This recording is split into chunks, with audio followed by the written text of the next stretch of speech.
is this anyway? Oh, okay. That's nice. That's very nice. Okay.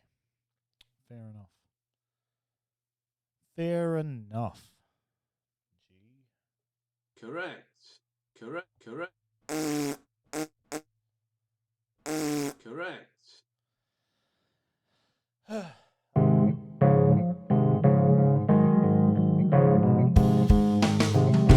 Welcome to Trending Again with Sarah and Ben. Sit down, have a coffee, and enjoy the show.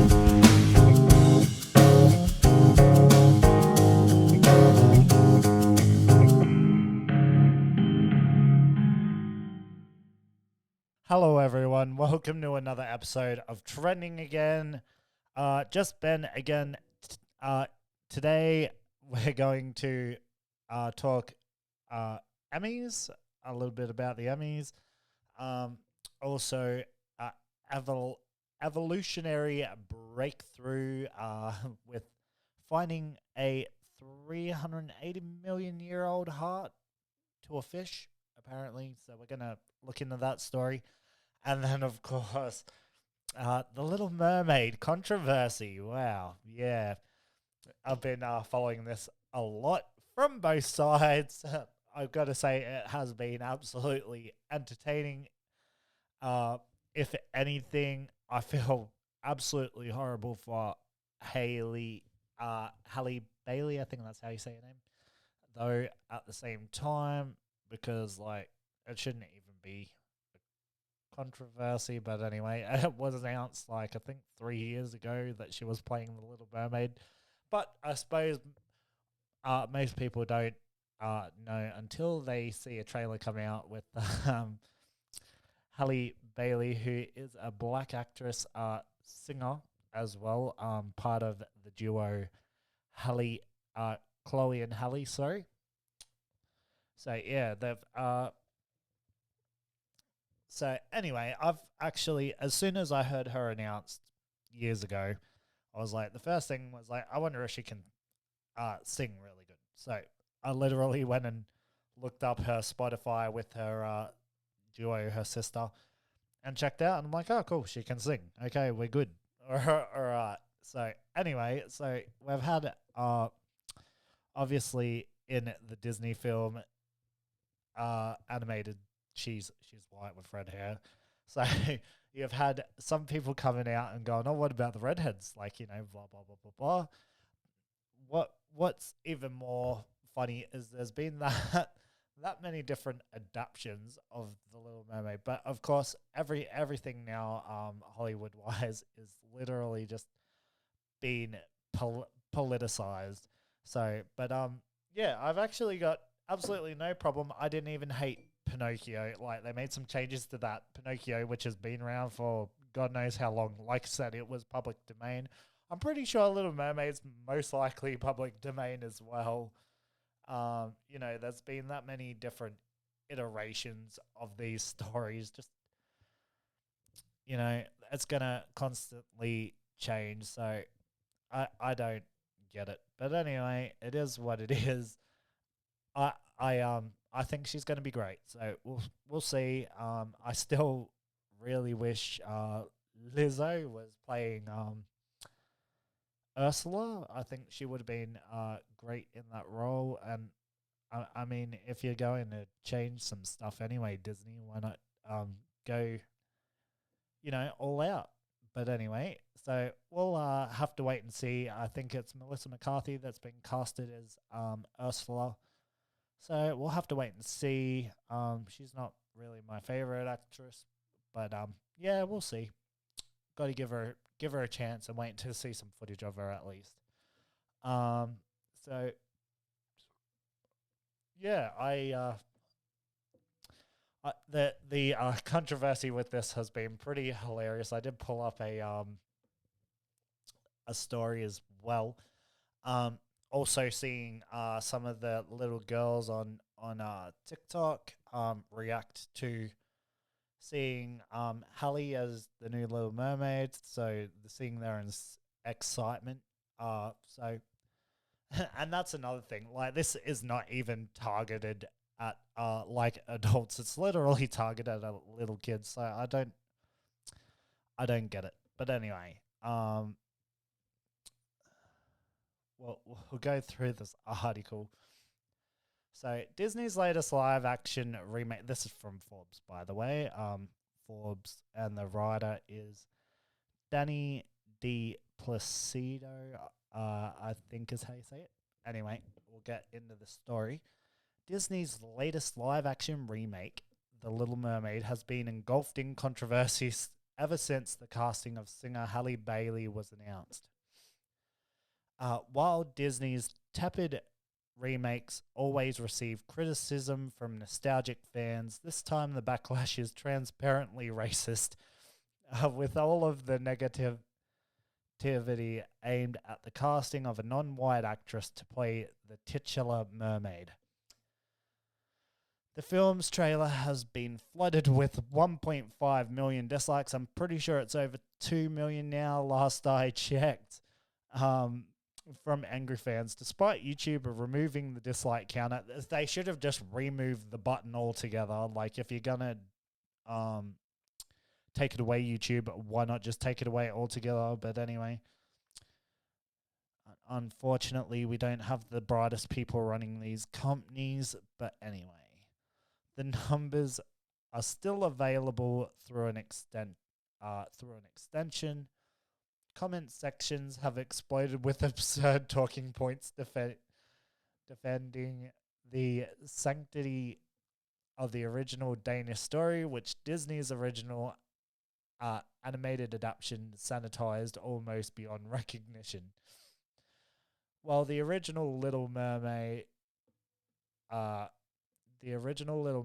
is a queer man's self-insertion character, longing to be able to be in a relationship with another man, and at the end, the mermaid dies. You don't care about the original mate. Okay. People have had these are Twitter posts, by the way. This one's Linda Carter. People are mad that the Little Mermaid is black. The lady who is also a fish, who lives under the sea, whose best friend is a talking crab. Yeah, so the discourse peaked when one terminally online Twitter user used an AI to paint over Bailey's face with that of a white redhead and assured anxious fans that he would correct the full movie upon release. And then you've had people commenting to release that on like torrent sites, but unbelievable. Like I said, it has been absolutely entertaining. If anything, I think I've seen a meme today of all. You've had Prince of Persia played by a white man. You've also had I can't remember the name of the movie, but one of the white guys is literally like painted himself all black. So, and then you've there's a whole bunch of examples. So, but what I don't have a problem with, I have no problem with this at all. I'm actually excited for her. I hope she does great. We'll see. I haven't really loved any of the remakes as much as the originals, but the originals are always there. You can always go back and watch them, unless of course Disney takes them off of Disney Plus because of cancel culture. Another thing I'm not that fond of. As a writer, I believe in creative freedom, so I have to defend any of these any of this stuff, whether it be bad writing or whatever. I believe in creative freedom. I don't like cancel culture at all. I believe if you want to race swap, that's completely fine, but by me, that means you can race swap whoever you want, like literally. So again, as a defender of creative freedom. So yeah, anyway. Let's keep going. I'm just going to go from, I think I've already read this, but The discourse peaked when one. Oh yeah. That's Okay, now we'll move on from that. Only a completely normal person would describe a black woman as a woke actor. Credits to our meme artificial intelligence science. He fixed the Little Mermaid and turned the woke actor into a ginger white girl. He says he can do. He says he can do fix the whole. Jeez. Some people need to learn how to form a sentence.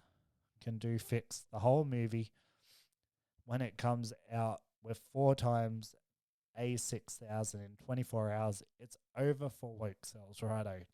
Learn to form a sentence before you have an opinion. While toxic fandom has been an issue for several years now, one has to wonder, how on earth did we get here? How did we get to the point where thousands of grown men are furious about a movie made for 8-year-old girls?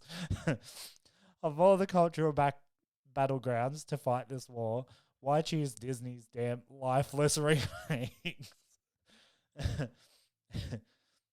There is much to criticize about nostalgia culture, but from Disney's perspective, it makes a lot of sense to relive their glory years, ignoring a few duds.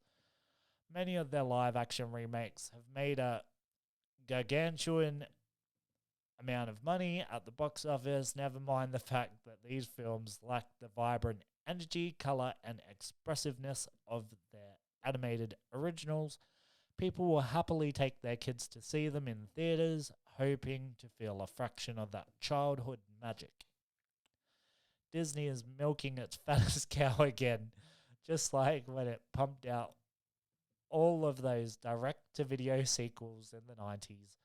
The company is making billions doing so, but it's also being pulled into the orbit of some really intense culture wars. Well, they chose to go down that road. But anyway, with seriously weighty topics being debated in the same breath as singing mermaids and wishing stars. Imagine, if you will, being a child right now and going online to look for news about your favorite Disney princess and seeing adults writing unhinged manifestos about how melanin can't develop underwater. What must they think of us? People have no imagination anymore. People don't even like the word imagination. Mermaids in myth are from the islands across the Atlantic, Pacific, and Mediterranean, and have been every skin color. By the way, this is another Twitter post I'm reading right now. Be in myths and legends, as well as colors humans are not. They can totally be played by black actors. They are imaginary creatures not defined by a race. Considering mermaids are supposed to live underwater where there isn't any sunlight, they wouldn't need any melanin in their skin. So if mermaids existed, then they would be very, very pale skinned. Besides the character, Ariel is white. I wonder how she's managed to change race. Now, I'm pretty sure, is it Discovery Channel? They made like some documentary about mermaids. I'm pretty sure they're like got grayish skin in that documentary. I'll see if I can find a picture later. Sorry if I'm wrong about that color, but I'm sure that's from memory. I'm pretty sure that's what I remember seeing. Anyway, let's keep going with this story. When 90s kids watched The Lion King 3, Hakuna Matata, and The Little Mermaid 2, Return to the Sea, the worst they were subjected to was a shoddily made animation. I can't even speak, and I'm criticizing people that can't form sentences. Anyway, was a shoddily made animation rather than a frenzy or feverish discourse around race and gender that regurgitates great replacement talking points. Is this where nostalgia culture is taking us? Is mining old IP aimed at pleasing parents, children, and Disney adults alike exposing something rotten lurking beneath the surface?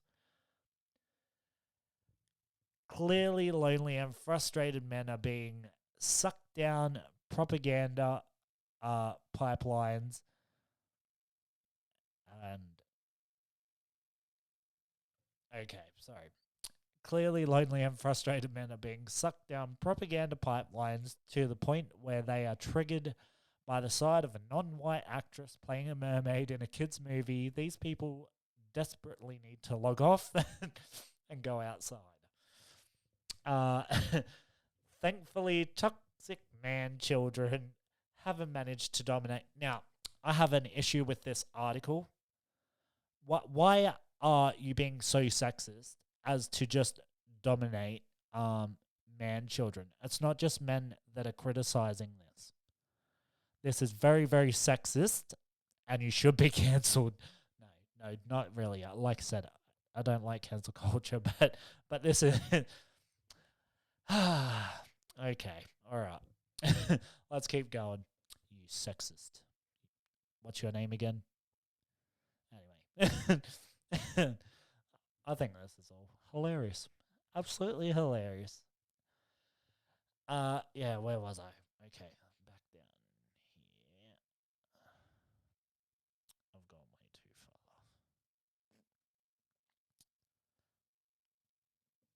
Where's man children? Come on, that's where I was up to. Blah blah blah. Clearly, yeah. Man children. There we go. Thankfully, toxic man children haven't managed to dominate all of the discourse in response to the flood of negativity. Parents are pushing back, posting videos of their children excited by the sight of a Disney princess who looks like them. And then, would you believe, there's people on YouTube that are going, oh, when I was younger, I never said, oh, that person looks like me, blah, blah, blah. Yeah, whatever. Who cares? Who cares what you thought when you were a kid? Anyway, as I stroll on TikTok, I keep seeing parents video their children reacting to the Little Mermaid. Again, this is another Twitter post. Reacting to the Little Mermaid trailer. So instead of focusing so much on the negative, I thought I'd show a thread of the little black kids who are excited to see their favorite princess look like them. What brought me immeasurable joy today was seeing the reactions from kids and some adults as they realized the Little Mermaid was black like them. Fair enough. After all, this movie was made for children, not embittered adults, and I'm not sure why grown men would think otherwise. Look, there was a young boy after coming out of Avengers. He was a little Indian kid and pretending to be Captain America. Like, kids can imagine to be whatever they want to be. Like, it's not going to matter what color or person they put in the role. If they like your character, they're going to pretend to be it anyway. It's called imagination. But like I say, a lot of people don't like imagination these days because, I don't even know why, but I have seen that word under assault as well from people. But yeah, so I don't think it really matters who you put in this role. Just put in a good actress. She's a great singer. There was the only thing that I didn't really like in the trailer was her little run that she does at the end of the song, and then even that's actually been growing on me. So yeah, but anyway, of course they're gonna sing it differently to the original film. Like I said, there's been that many remakes and redos of movies, and it's always going to be a thing. These are timeless tales, so, they are going to do whatever they can, I suppose, spice it up or change it around a little bit. I've got no problem. There's going to be Probably heaps of adaptions of The Little Mermaid anyway. Quite literally by other studios, because another story that's literally public domain. Just like your King Arthur's, you get like 10 million of those movies a year, or Robin Hood, or whatever. Um, Pinocchio, there's, I think, like 3 different versions of that coming out. So yeah, I literally have no problem with what Disney are doing. A little bit of the criticism though towards them can be because that they want to take these social justice stances, but then like there is some pushback from like good points from uh the man children, as you would like to say, with Disney like literally shrinking John Boyega to really, really small for a certain country's release. You can literally find that, and I'm pretty sure that was another thing they did as well. But they have since changed their stance, like with Lightyear, I believe. They decided to they put a literally a girl kissing another girl on a cheek, which was also controversial. But at least they chose to stand behind their decision with that movie because I think it was anyway another country refused to show Lightyear because of this kiss on the cheek. Anyway, but Disney were like, good, just don't have the movie. So fair enough. I'm more than happy for them to take these social justice stances, so long as they're going to back up what they believe. Anyway, like I said, this is literally should have been a big nothing burger. But anyway, like I said, at the very least, it's very freaking entertaining and it gives me content to talk about on this podcast.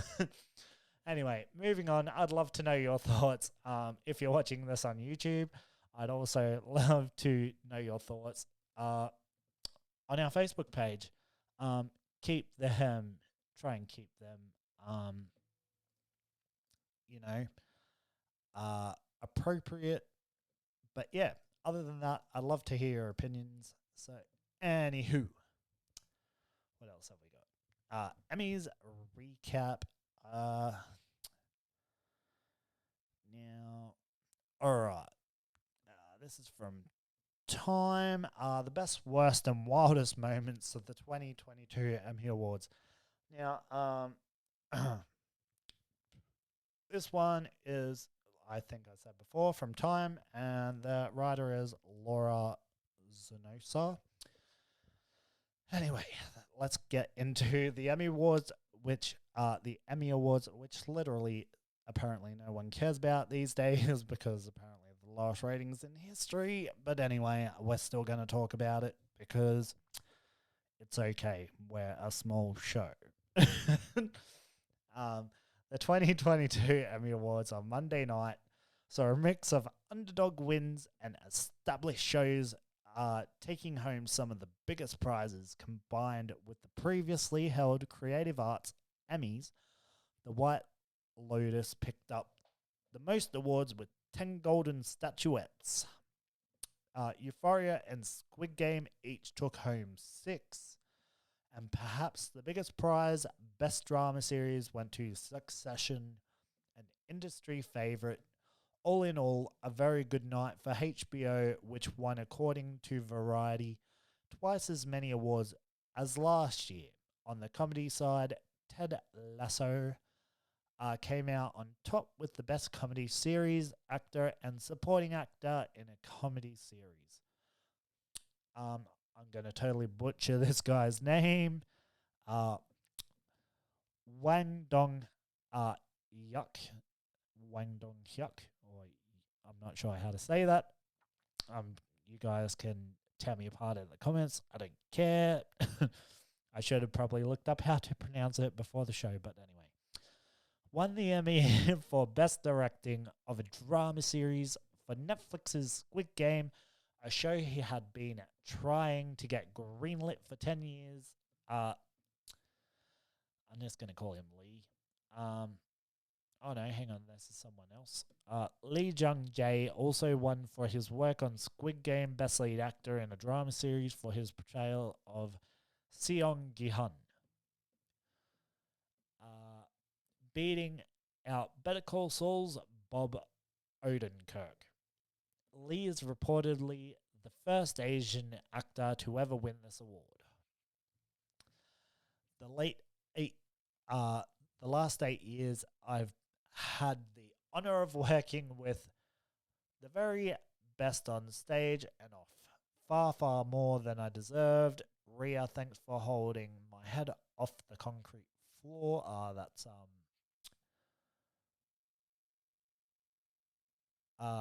That's from Bob Odenkirk, a tweet. I like that I'm just randomly reading the tweets. The standout moments of the night came when two stalwart actresses won their first Emmys after decades in the industry. Cheryl Lee Ralph for Abbott Elementary with a win for Outstanding Supporting Actress in a Comedy, and Jennifer Coolidge for White Lotus for Outstanding Supporting Actress in a Limited or Anthology Series or Movie. The evening was stuffed with too many comedy bits that didn't quite land and too many speeches cut unnecessarily short to make time for them.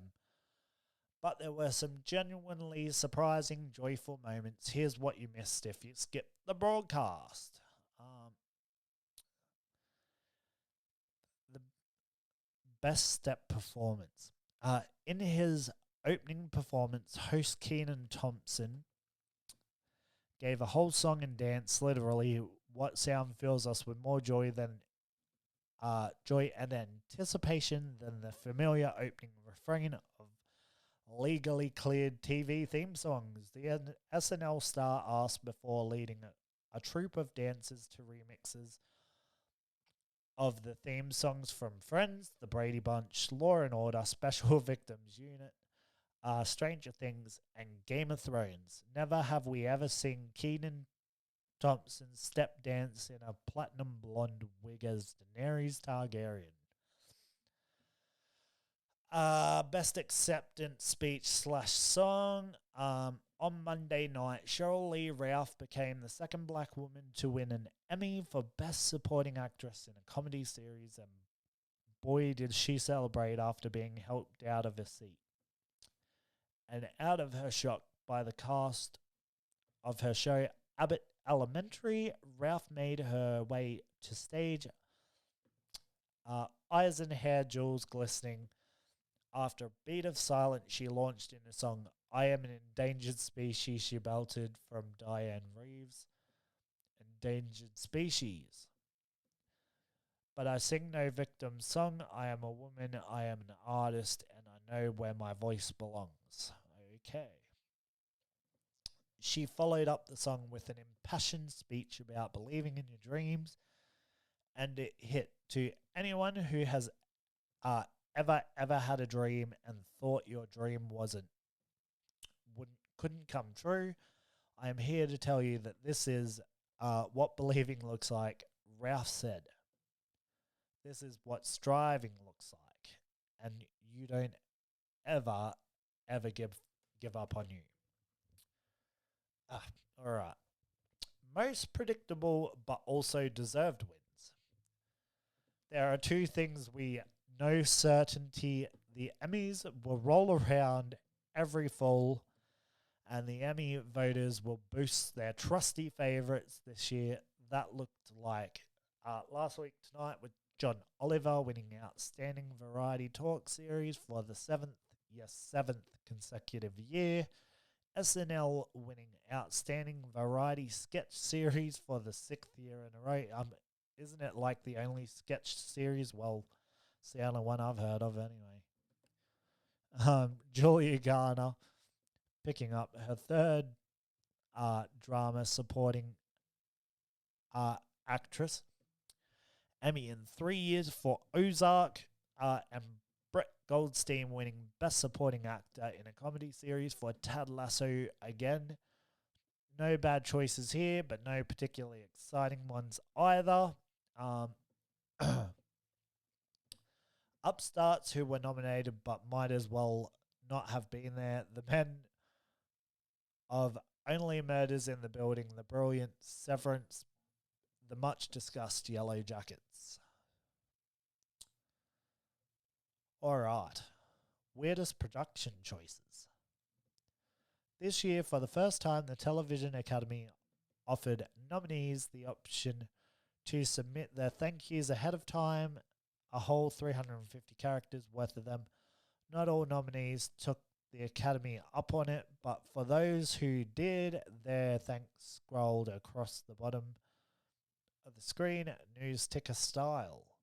While it did allow some of them to say more interesting things than a list of names, then in conjunction with complaints like failing to mention nominees, previous wins, and the table service happening during the show made for a production that was perhaps less than smooth. Others were then too pleased to see the late Norm MacDonald, who was nominated, posthumously excluded from the In Memoriam segment. Why?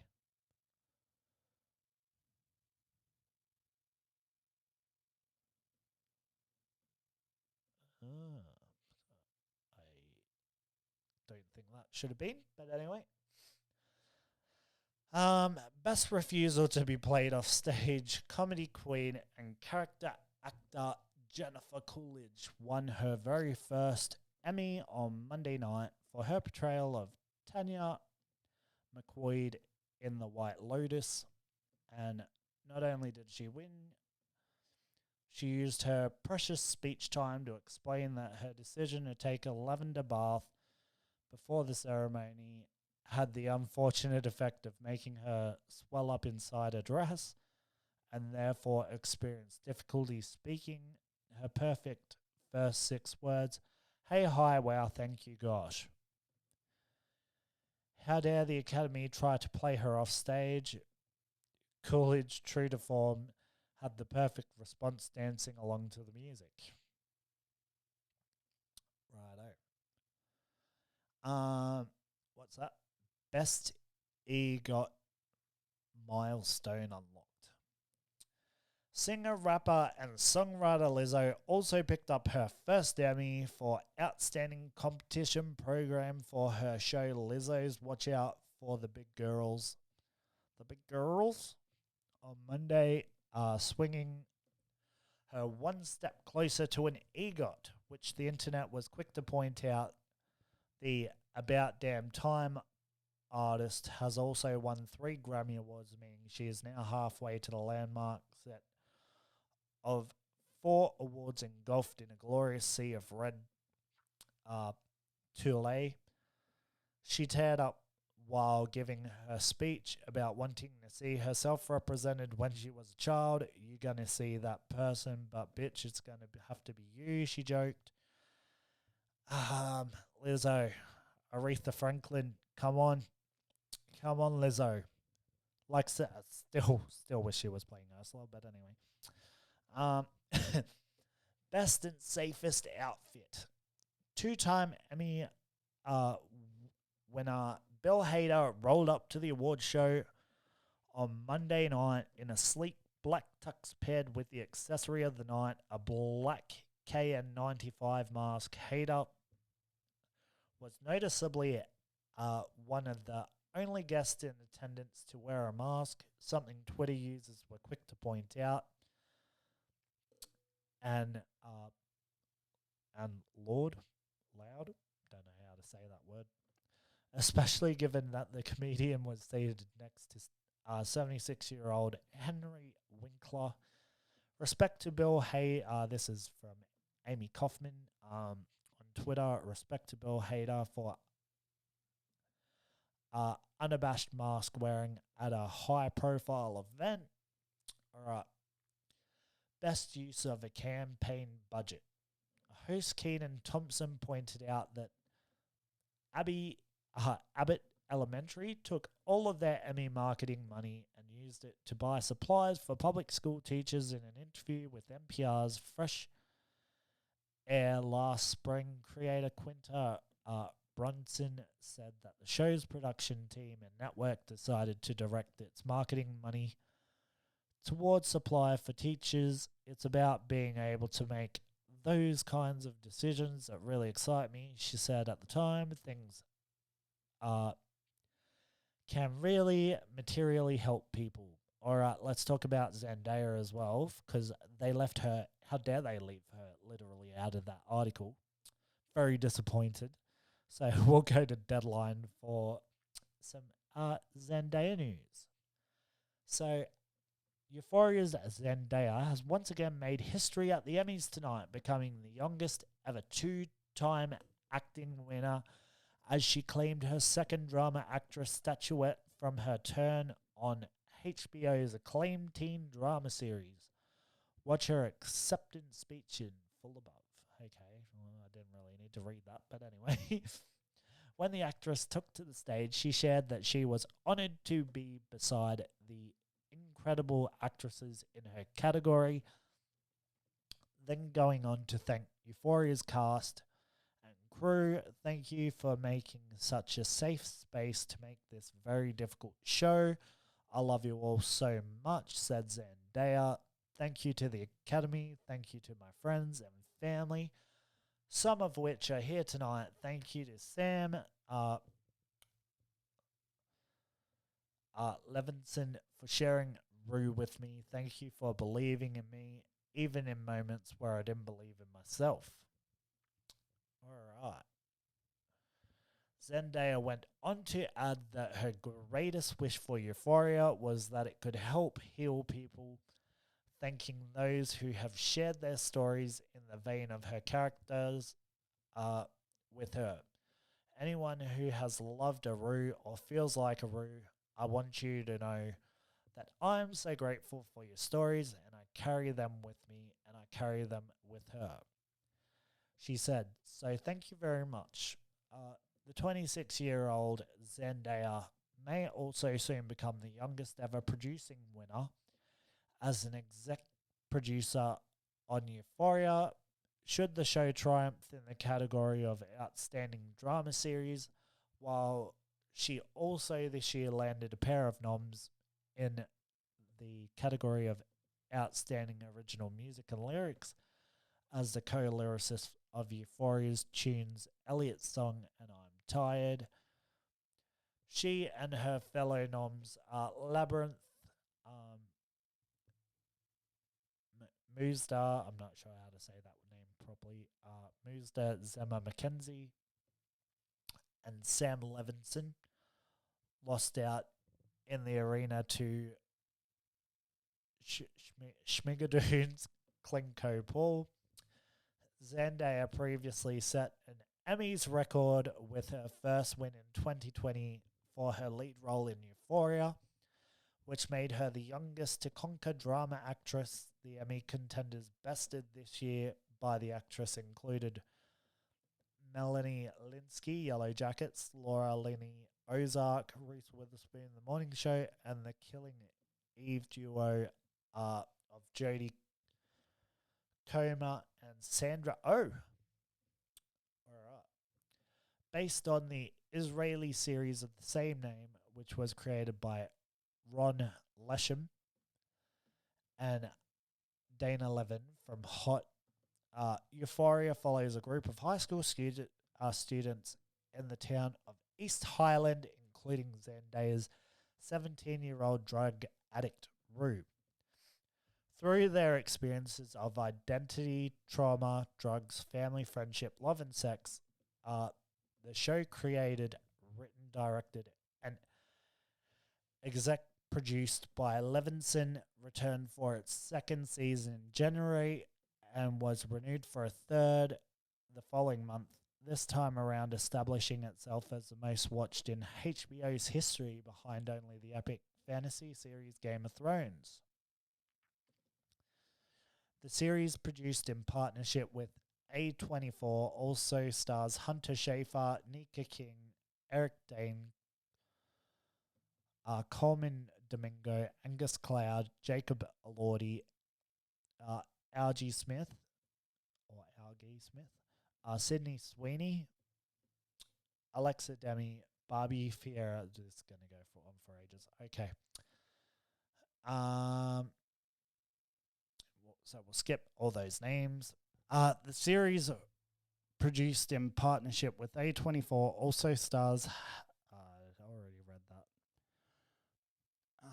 Euphoria has claimed a total of 25 nominations since 2020, also winning this year in the categories of drama guest actor, Domingo, choreography for scripted programming, cinematography for a single camera series, 1 hour single camera picture editing for a drama series, and contemporary makeup, non-prosthetic. In addition to outstanding drama series, it was nominated tonight for drama supporting actress Sweeney. Additional 2022 noms come in the categories of drama guest actress Martha Kelly, drama series casting, music supervision, contemporary costumes, contemporary hairstyling, and sound mixing for a comedy or drama series. 1 hour. Yeah, so that's the end of that article. And I said this literally in our Oscars show when we were talking about the Oscars that I without a doubt believe that Zendaya is probably one of the best actresses of her generation.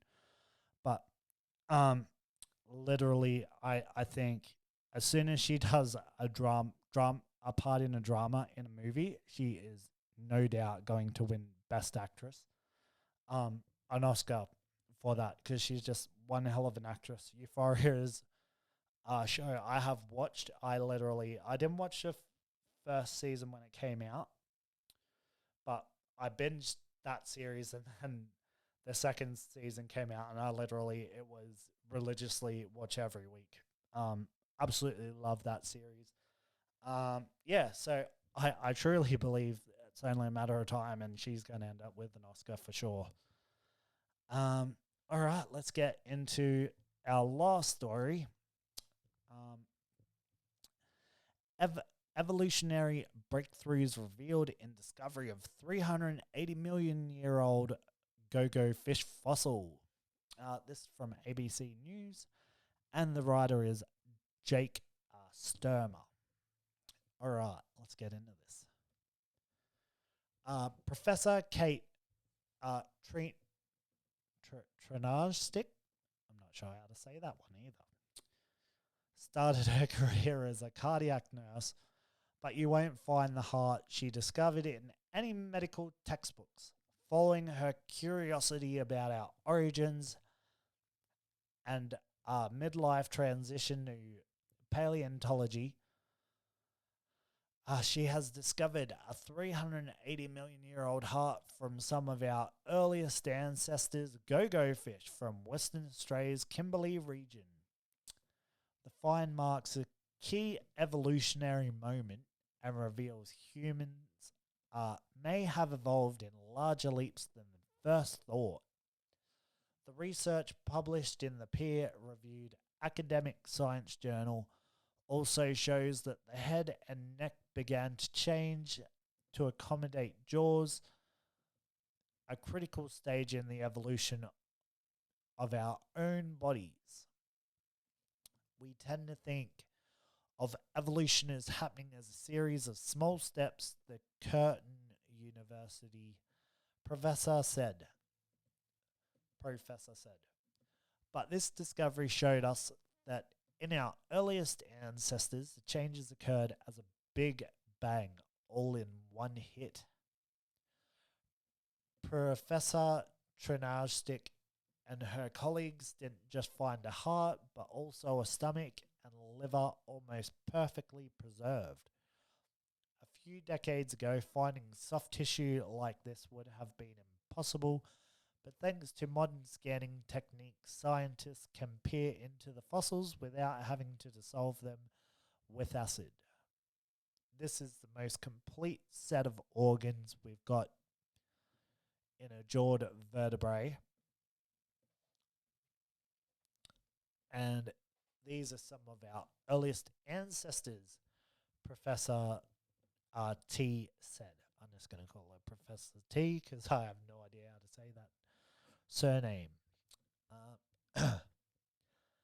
Hundreds of millions of years ago, well before dinosaurs roamed the earth, fish known as placoderms, whatever, used to swim in an ancient sea called the Go-Go Reef. We now know as the area as Fitzroy Crossing in Western Australia's northwest.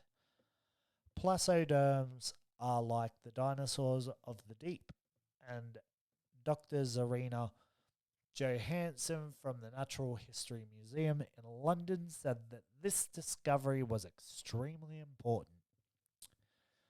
In placoderms, it is one of the first times where we see a neck. So what we can see is that the head is movable from the trunk, she said. It's an important evolutionary event that was associated with the movement of the heart and creation of the muscle for the movement of the neck. Stuff of scientists' dreams. That's like the subheading. Discovery of Go-Go fish and placoderms have led to some key breakthroughs in our evolutionary understanding. We see some of the first appearances of not only front fins, but the fins at the back, which eventually evolve in our arms and legs, Dr. Zarina Johansson said.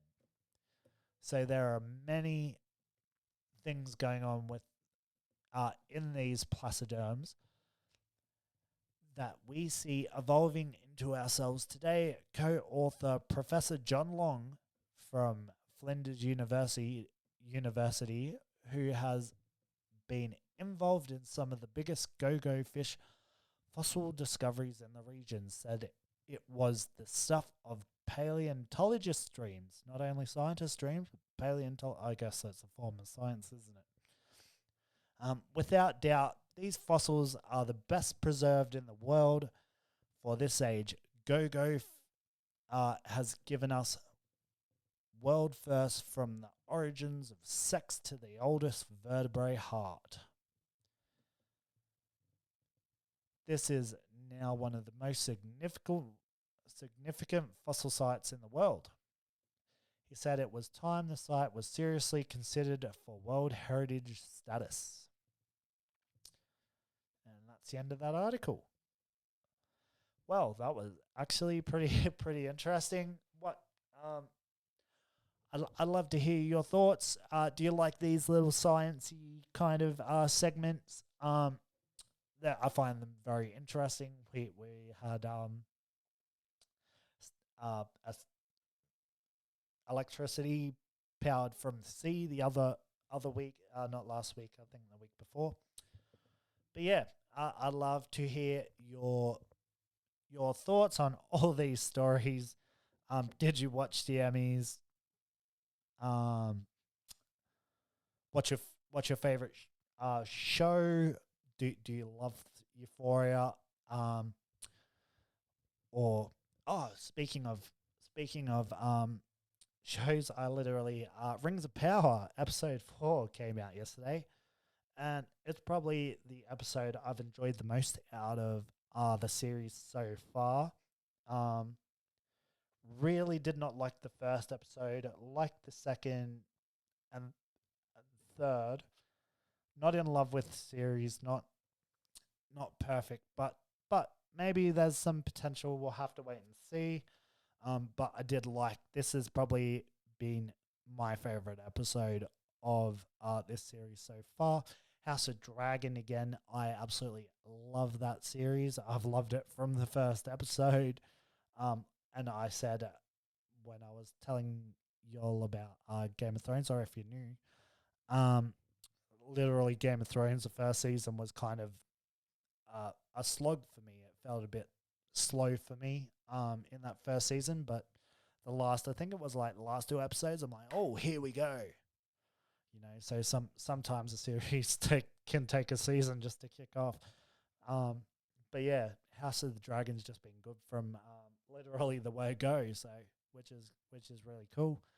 So yeah, I'd love to know your thoughts. What are you watching at the moment? Do you like Rings of Power? Do you hate it?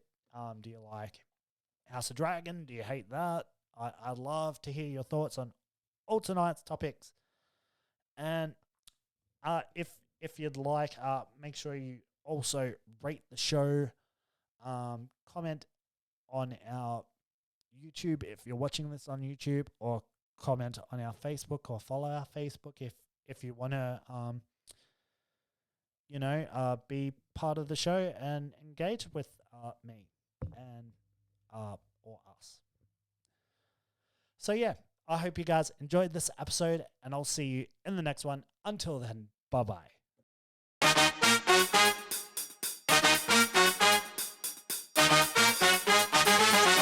Well, what a groovy episode that was. Today was really interesting, folks. Hopefully we'll see you next time. Like and subscribe, and don't forget, stay groovy.